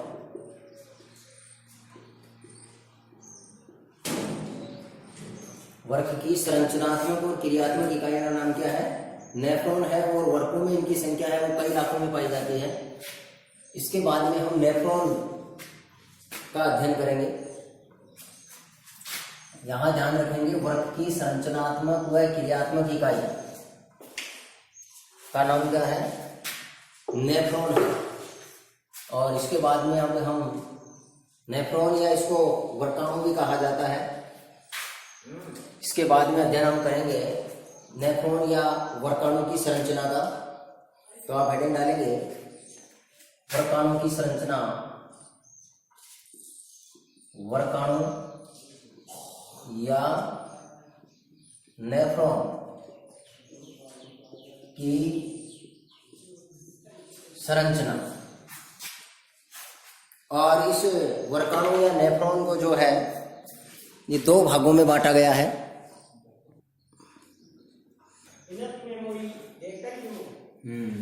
तो वर्काणु या नेफ्रॉन की संरचना है और इस वर्काणु या नेफ्रॉन के दो भाग होते हैं, एक बोमेन संपुट और एक वृक्क नलिका। इसके दो भाग हैं वर्काणु या नेफ्रॉन के। एक होता है बोमेन संपुट, बोमेन कैप्सूल भी इसको बोलते हैं, संपुट। और एक है वृक्क नलिका, बोमेन संपुट और वृक्क नलिका। किसके भाग हो गए, नेफ्रॉन के दो भाग हो गए। इसके बाद में देखो बोमेन संपुट क्या होता है, जो नेफ्रॉन है यानी वर्काणु, नेफ्रॉन का प्रारंभिक भाग, प्रारंभिक प्यालेनुमा भाग, प्रारंभिक प्यालेनुमा भाग बोमेन संपुट कहलाता है। बोमेन संपुट कहलाता है। ये नेफ्रॉन का प्रारंभिक भाग है और किस प्रकार का है? प्रारंभिक भाग है प्यालेनुमा। इसके बाद में बोमेन संपुट में प्रवेश करने वाली धमनी को हम अभिवाही धमनी कहते हैं और ये अभिवाही धमनी बोमेन संपुट में प्रवेश करके इस प्रकार से चौड़ा, पहले इसको देख लेंगे बोमेन संपुट क्या है। इस प्रकार से एक प्रारंभिक भाग है वर्कनलिका का चौड़ा प्यालेनुमा, इसके अंदर अभिवाही धमनी प्रवेश करती है और ये अभिवाही धमनी बोमेन संपुट में प्रवेश करके बहुत महीन पतली पतली नलिकाओं में विभक्त हो जाती है। बहुत बारीक नलिकाएं होती हैं और इन बहुत बारीक नलिकाओं का एक गुच्छा बन जाता है। इस बारीक नलिकाओं के गुच्छे को तो हम ग्लोमेरुलस या केसिका गुच्छ कहते हैं। ग्लोमेरुलस या केसिका गुच्छ कहते हैं और ये अभिवाही धमनी होती है। एफरेंट एरोटा होती है, अभिवाही धमनी होती है जो बोमेन संपुट में अशुद्ध रक्त लाती है और ये नाइट्रोजन अपशिष्ट युक्त जो रुधिर होता है ये इन पतली पतली केशिकाओं में, जो ये अभिवाही धमनी है ये बोमेन संपुट में आगे जाकर के बहुत पतली पतली नलिकाओं में बढ़ जाती है और इन पतली बहुत कम व्यास की नलिकाओं से, केशिकाओं के बारे में हम बात कर चुके हैं कि बहुत कम हमारे रोम के आकार की नलिकाएं होती हैं ये, तो इस बहुत कम पतले व्यास में से जब रुधिर गुजरता है बहुत अधिक दाब के साथ, तो इसमें बहुत सारे पदार्थ हैं वो छन करके इस बोमेन संपुट में बाहर आ जाते हैं और यहाँ से फिर ये पदार्थ हैं वो वर्कनलिका में आगे प्रवेश करेंगे, जो भी आगे मूत्र निर्माण की प्रक्रिया में हम पढ़ेंगे। और यहाँ से फिर ये अभिवाही धमनी बाहर निकलती है केशिका गुच्छ से, इसको अपवाही धमनी कहते हैं। बाहर निकलती है उसको हम अपवाही धमनी कहते हैं। इस अपवाही धमनी के अंदर जो रुधिर होता है इसमें नाइट्रोजन अपशिष्ट नहीं पाए जाते हैं। तो इस प्रकार से समझेंगे कि बोमेन संपुट जो है, ये बोमेन संपुट का मतलब क्या हो गया, हमारा जो पूरी वर्कनलिका है इस वर्कनलिका का अग्रभाग प्यालेनुमा होता है और वर्कनलिका के अग्र प्यालेनुमा जो संरचना है उसी को बोमेन संपुट कहा जाता है।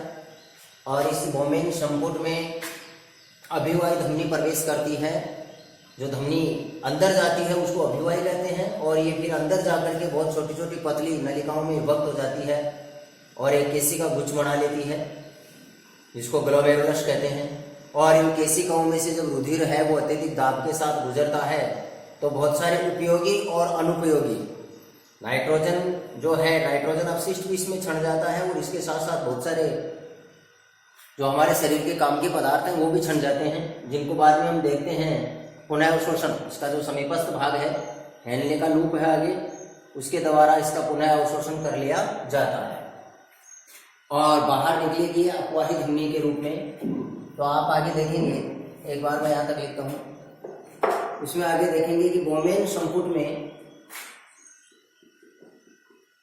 बोमेन संपुट में अभिवाही धमनी प्रवेश करती है। अभिवाही धमनी प्रवेश करके महीन वह बहुत कम व्यास की, बहुत कम व्यास की नलिकाओं में, बहुत कम व्यास की नलिकाओं में विभक्त हो जाती है। विभक्त होकर एक गुच्छे का निर्माण करती है। विभक्त होकर एक गुच्छे का निर्माण करती है। गुच्छे का निर्माण करती है जिसे केशिका गुच्छे, जिसे केशिका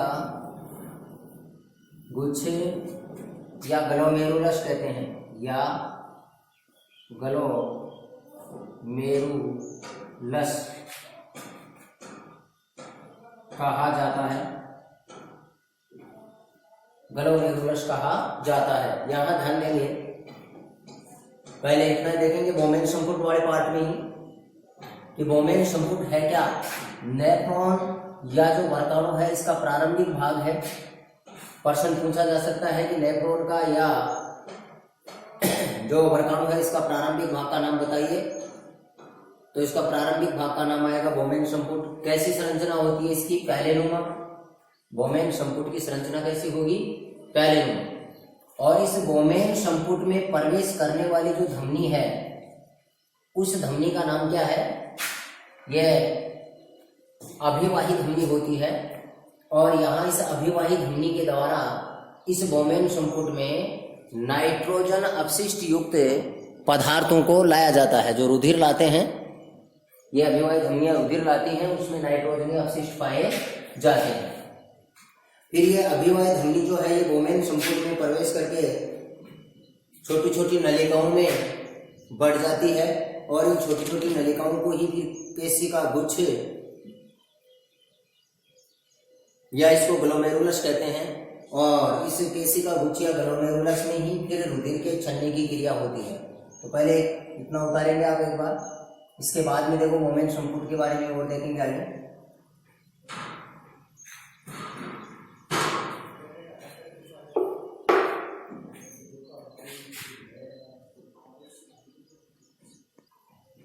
अब देखेंगे कि जो ये ग्लोमेरुलस या केशिका गुच्छ है, ग्लोमेरुलस या केशिका गुच्छ है, इस ग्लोमेरुलस का एक सिरा, एक जो भाग है इसका एक सिरा या इसका एक भाग हम लिख सकते हैं। ग्लोमेरुलस का एक भाग वृक्क धमनी से जुड़ता है, वृक्क धमनी से जुड़ता है तथा इसका दूसरा सिरा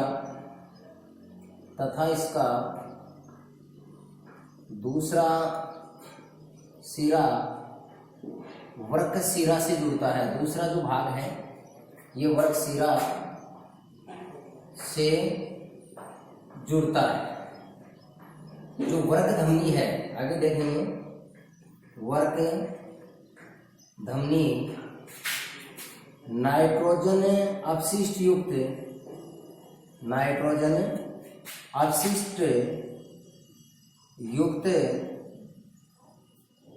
रुधिर को, नाइट्रोजन अपशिष्ट युक्त रुधिर को वृक्क में लाने का काम करती है, वृक्क में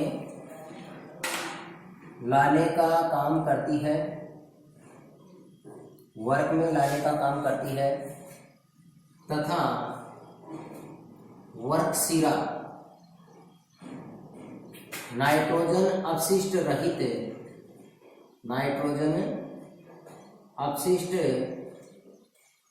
रुधिर को, नाइट्रोजन अपशिष्ट रहित रुधिर को पुनः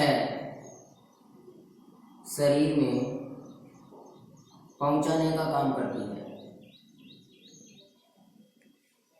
पहुंचाने का, यानी इस वृक्क सिरा में तो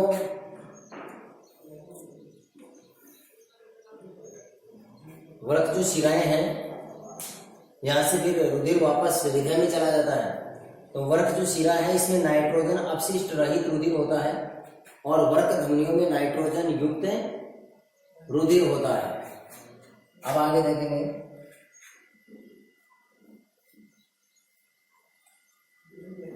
वृक्क नलिका के बारे में। देखो वृक्क नलिका है क्या, कि जो बोमेन संपुट है, पैलेनुमा भाग जो अभी हम पढ़ रहे थे इसका वर्ताणु का या वृक्क का, बोमेन संपुट के निचले हिस्से से प्रारंभ होने वाली जो नलिका है इसको वृक्क नलिका कहते हैं। और इसका मध्य भाग जो होता है वृक्क नलिका का, ये यू आकार का होता है और उसको यू आकार को हेनले का लूप कहते हैं। ये हेनले का जो लूप होता है वो सर्वाधिक जल का अवशोषण करता है और इसलिए जो रेगिस्तानी जीव होते हैं उन रेगिस्तानी जीवों में इस हेनले के लूप का आकार बड़ा होता है। तो मध्य भाग इसका यू आकार का या हेयर पिन जो होती है उसके आकार का होता है। और फिर ये वर्कनलिका का अंतिम सिरा जो है ये मूत्रवाहिनी संग्रह नलिका में खुलता है, जहां से फिर जो मूत्र है इसको मूत्राशय में भेज दिया जाता है। संग्रह नलिकाएं होती हैं तो यहाँ लिखेंगे बोमेन संपुट का वर्कनलिका के नीचे बोमेन संपुट का अंतिम सिरा अंतिम बोमेन संपुट के अंतिम सिरे से लेकर अंतिम सिरे या इसको हम लिख देंगे अंतिम भाग से लेकर संग्रह नलिका के मध्य पाई जाने वाली नलिका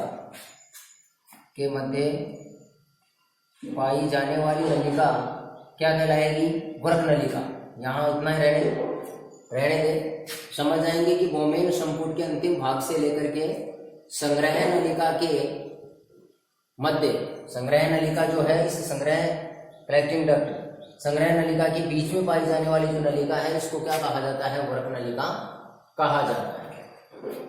फिर देखेंगे वर्क नलिका का मध्य भाग, वर्क नलिका का मध्य भाग यू आकार का होता है। अंग्रेजी का अक्षर जो यू होता है, मध्य भाग यू आकार का होता है, जिसे हेनले का लूप कहते हैं। जिसे क्या कहेंगे हम? हेनले का लूप कहते हैं। द्वारा हेनले के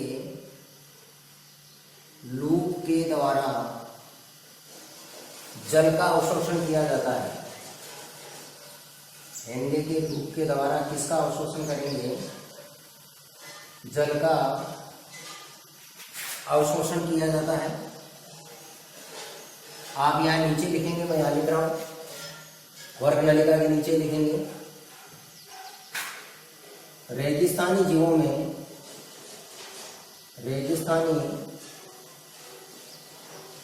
में हेनले के लूप का आकार बड़ा होता है। हेनले के लूप का आकार बड़ा होता है क्योंकि रेगिस्तानी जीवों में रेगिस्तान में पानी की कमी होती है और पुनः अवशोषण करना पड़ता है। जो पानी है वो रुधिर में से छन करके वर्क नलिका में आ जाता है, उसका पुनः अवशोषण करना पड़ता है क्योंकि रेगिस्तानी जीवों को इतना पानी मिल नहीं पाता है। इसलिए हेनले का लूप है वो रेगिस्तानी जीवों में बहुत ज़्यादा विकसित होता है और ये जल का क्या कर लेता है? पुनः अवशोषण कर लेता है। तो ये वर्क नलिका की परिभाषा। और एक देखेंगे कि वर्क नलिका का मध्य भाग जो है ये यू आकार का होता है और इसी को हेनले का लूप कहा जाता है। पर्सन आपकी इन्हीं में से बन जाएंगे। जैसे आपका पर्सन बन गया कि वर्क नलिका किसे कहते हैं, तो आपका हो जाएगा वर्क नलिका का मतलब हो गया कि जो वर्काणु है या नेफ्रॉन है इसका अंतिम भाग को आप क्या कह सकते हो? वर्क नलिका कह सकते हो। और या आप इसको कहो तो कि बोमेन संपुट के लास्ट पार्ट से लेकर के यानी बोमेन संपुट के अंतिम भाग से लेकर के जो कलेक्टिंग डक्ट है संग्रह नलिका, इसके बीच में जो नलिका पाई जाती है उसको हम वर्क नलिका कहते हैं। और इस वर्क नलिका का जो बीच का भाग है, मध्य भाग, ये यू आकार का होता है और इस यू आकार के मध्य भाग को ही क्या कहा जाता है? हेनले का लूप कहा जाता है। काम क्या है हेनले का लूप? जल का अवशोषण करता है। और आपको ये भी पूछा जा सकता है कि जो मरुस्थलीय जीव हैं या रेगिस्तानी जीव हैं, इन रेगिस्तानी जीवों में जल का पुनः अवशोषण करने के लिए नेफ्रॉन की कौन सी संरचना है वो ज्यादा विकसित होती है? तो जल का पुनः अवशोषण करने के लिए नेफ्रॉन की हेनले का लूप जो है वो ज्यादा विकसित होता है। या आपको ये भी पूछा जा सकता है कि जो मरुस्थलीय जीव हैं, उतार लेंगे इसको, मरुस्थलीय जीव हैं या जो रेगिस्तानी जीव हैं, इसमें हेनले का जो लूप है उसका आकार बड़ा होता है। इसका कारण बताइए, इसका कारण क्या है? तो इसका सीधा सा कारण है कि जो रेगिस्तानी जीव हैं, जो मरुस्थल में रहते हैं, पानी की कमी है और पानी की कमी होने की वजह से ये हेनले का लूप है ये अधिक विकसित होता है और अधिक विकसित होने की वजह से उन्हें पानी का क्या कर लिया जाता है? सर्वाधिक अवशोषण कर लिया जाता है। इसलिए जो डेजर्ट ऑर्गेनिज्म होते हैं, जीव हैं, उनमें हेनले का लूप है वो अधिक विकसित होता है। अब आप नेफ्रॉन या जो वर्काणु हमने पढ़ा है इसका अब नामांकित चित्र बनाएंगे। तो देखो, ये पहले हमारे नेफ्रॉन का एक प्यालेनुमा संरचना है और इस प्यालेनुमा संरचना को ही क्या कहा जाता है? बोमेन संपुट कहा जाता है। पहले देखो ये बोमेन संपुट हो गया। अभी हमने पढ़ा था कि नेफ्रॉन या जो वर्काणु है, इस नेफ्रॉन या वर्काणु की प्रारंभिक भाग है, शुरू यहाँ से होता है। ये प्यालेनुमा संरचना है जिसको क्या कहा जाता है? बोमेन संपुट कहा जाता है। फिर अभी हम पढ़ रहे थे कि इस बोमेन संपुट में एक धमनी प्रवेश करती है। जो प्रवेश करती है उसको हम अभिवाही धमनी कहते हैं और ये अभिवाही धमनी इस बोमेन संपुट में आगे प्रवेश करके ये बहुत पतली पतली बारीक नलिकाओं के अंदर क्या हो जाती है? विभक्त हो जाती है और बारीक नलिकाओं में ये विभक्त होकर के ऐसे केशिका गुच्छ बना लेती है, जिसको जाल सा बना लेती है बहुत पतली नलिकाओं का, जिसको केशिका गुच्छ या ग्लोमेरुलस कहते हैं। इसके बाद में देखो, यहाँ बोमेन संपुट से ये इसके अंतिम भाग से ये नलिका शुरू हो रही है और ये इसका पहले समीपस्थ कुंडलित भाग होता है। इसके पास वाला ये समीपस्थ कुंडलित भाग है और ये समीपस्थ कुंडलित भाग है और इसके बाद में इसका जो मध्य भाग होता है ये यू आकार का होता है। इसका मध्य भाग है ये यू आकार का होता है और इस यू आकार के मध्य भाग को ही इसी को हेनले का लूप कहा जाता है। इसके बाद में ये वर्कनलिका का ये दूरस्थ कुंडलित भाग हो गया। ये वर्कनलिका का क्या हो जाएगा? दूरस्थ कुंडलित भाग हो जाएगा, जो आगे जाकर के किसमें खुल जाता है? संग्रह नलिका में। और इस संग्रह नलिका में इस प्रकार से अनेक वर्क नलिकाएं आकर के खुलती हैं।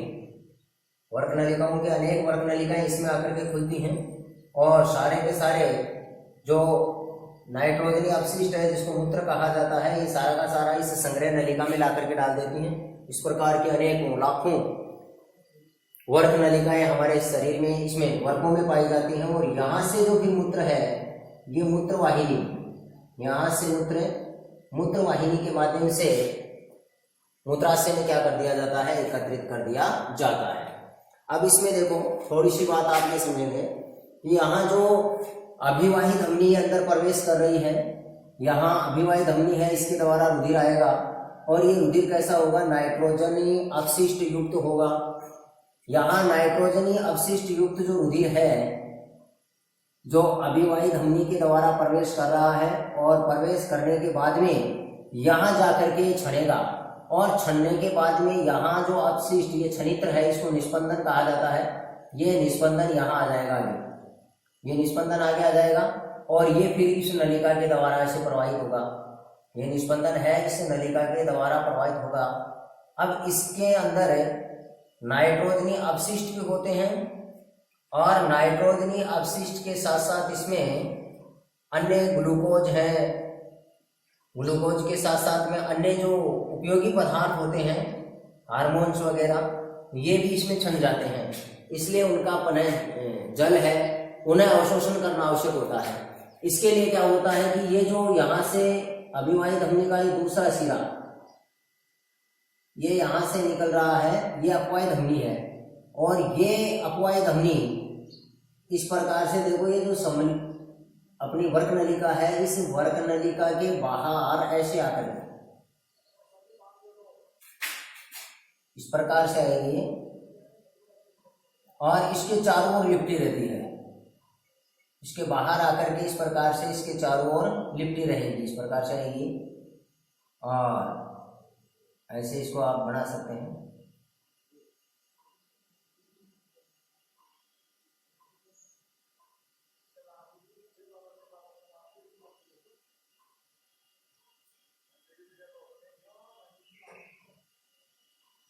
ऐसे इसके चारों ओर लिपटी रहेगी।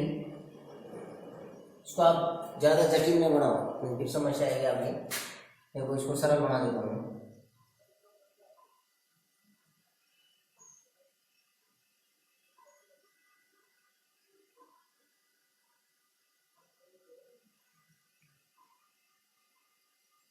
सरल कर लो।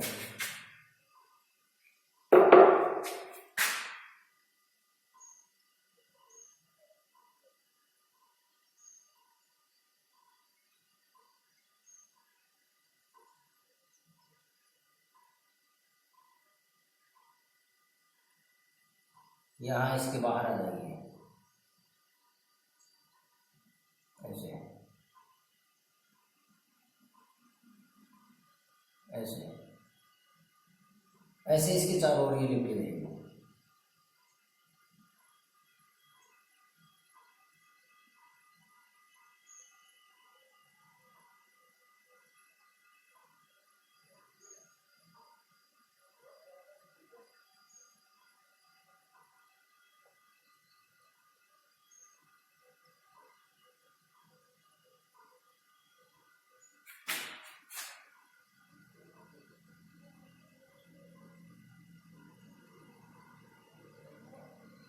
एक याद दर्शा दो उसमें थोड़ा सा,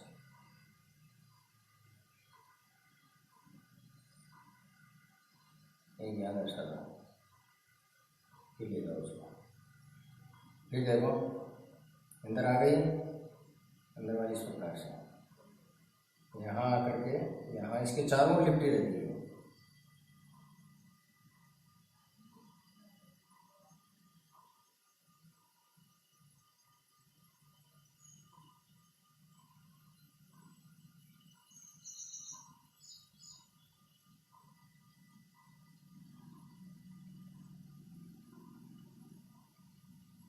इस प्रकार से वापस चली जाएगी।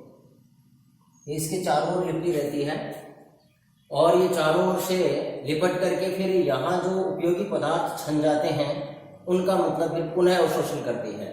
तो इसका देखो नामांकन करेंगे आप। सबसे पहले ये तो है बोमेन संपुट, वर्क नलिका का प्रारंभिक भाग, और इस वर्क नलिका के प्रारंभिक भाग को बोमेन संपुट कहते हैं। इसके अंदर जो ध्वनि प्रवेश कर रही है इसको तो है अभिवाही ध्वनि। अभिवाही ध्वनि प्रश्न आपको पूछा जा सकता है कि बोमेन संपुट में प्रवेश करने वाली ध्वनि का नाम बताइए, अभिवाही ध्वनि। और फिर यही ध्वनि बाहर निकलती है